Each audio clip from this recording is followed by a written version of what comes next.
సిద్దిపేట జిల్లా హుస్నాబాద్లోని టీచర్స్ కాలనీలో అద్దె ఇంట్లో నివాసం ఉంటున్న సంధ్య శ్రీనివాస్ దంపతులకు ఇద్దరు సంతానం. మొదటి కుమారుడు కాక రెండో సంతానంగా కుమార్తె జన్మించింది.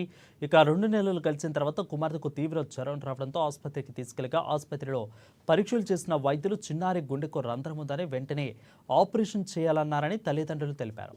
ఆపరేషన్కు దాదాపు 6 లక్షల రూపాయల వరకు ఖర్చు అవుతుందని తెలియజేశారని అన్నారు.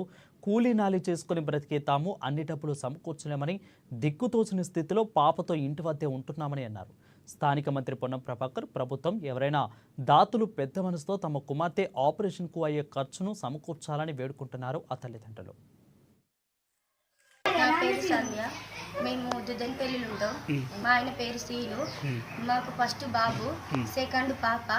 పాపకు హాస్పిటల్కి జ్వరం వచ్చిందని తీసుకెళ్తే పాపకు గుండె ఆపరేషన్ చేయాలన్నారు. 6 లక్షల దాకా అయితే అన్నారు.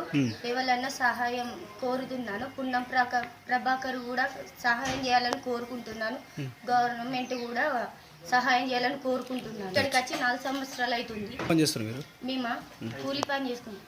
పొన్నం ప్రభాకర్ గారు మా బిడ్డని సహాయం కోరుతున్నాను.